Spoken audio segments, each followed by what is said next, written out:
তো ভাই কেমন হয় সবাই, আশা করছি সবাই ভালো আছো। আর আছি হচ্ছে কল্যাণী এক্সপ্রেসের উপরে। আর সবার মোটামুটি ভাই একটাই প্রশ্ন যে এই গাড়িটা আমি কি ভাড়ায় চালাই কি ভাই নিজের গাড়ি, এটাই সবাই জানতে চেয়েছে।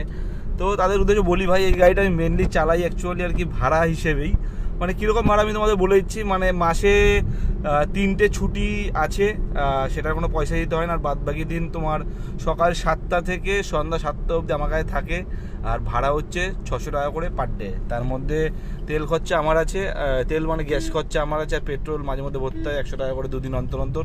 এই খরচাগুলো আমার। আর হচ্ছে তোমার গাড়ির যা মেনটেনেন্স খরচা, যেমন পেপারপত্রের খরচা, ইঞ্জিন ফিঞ্জিন যা হোক, এগুলোর মানে যা বাবতীয় খরচা আছে এগুলো হচ্ছে মালিকের খরচা আছে। আর রাস্তাঘাটে যে টুকটাক টায়ার ফায়ার পাঞ্চার হয় এগুলো তো ভাই স্বাভাবিক নিজেরই খরচা।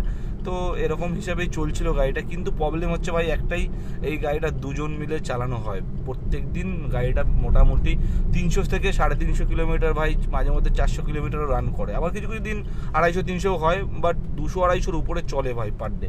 তো ভাই এটাই হচ্ছে এই জন্যই মানে আর কি মেন প্রবলেম হয়ে যাচ্ছে। আর আমার টাইম হচ্ছে সকাল 7টা থেকে তোমার হচ্ছে বলে সন্ধ্যা 7টা অবধি। তো মোটা মাঝে মধ্যে 7:30-8টাও হয়ে যায়, কিন্তু এই জন্যই প্রবলেমটা হয়ে যাচ্ছে। জানো যে আমাদের কলকাতায় সবাই গ্যাসের কীরকম ক্রাইসিস ভাই, গ্যাস ভরতে গেলে মোটামুটি 2-3 ঘন্টা লাইনে দাঁড়াতে হয়। তো 2-3 ঘন্টা লাইনে ভাই ওখানেই মানে টাইম চলে যায়। তো ওই জন্য ভাই আমার পরে যে গাড়িটা চালায় যে ড্রাইভার আছে তারও ভাই এই কাজে ভাই অনেক সমস্যা হয়ে যাচ্ছে। ওই জন্য আমি মেনলি, ওরও প্রবলেম হচ্ছে যেহেতু আমারও প্রবলেম হচ্ছে, ওই জন্য মেনলি আমি এই গাড়িটা ভাই ছেড়ে দিচ্ছি। আজকে এই যে এখন যাচ্ছি গ্যারেজ করতে, তো আজকে ভাই বেরিয়েছিলাম সকালবেলা কাজে, মোটামুটি কাজ হয়ে গেছে, এখন দেখতে পাচ্ছ 4টে বাজে। তো ওই জন্য ভাই গ্যারেজ করে দিচ্ছি গাড়িটা। আর কালকে থেকে এখন অবধি আমি নতুন কোনো গাড়ি ধরিনি। তো যদি ভাই কারোর হাতে যদি সিএনজি আর পেট্রোল, এই মানে পেট্রোল প্লাস সিএনজি যদি এইসব ওয়াগনার বা ডিজায়ার থাকে, তো আমার সাথে ভাই কন্ট্যাক্ট করতে পারো, কমেন্ট করে জানাতে পারো লোকেশান কী আছে বা কার কাছে কী গাড়ি আছে।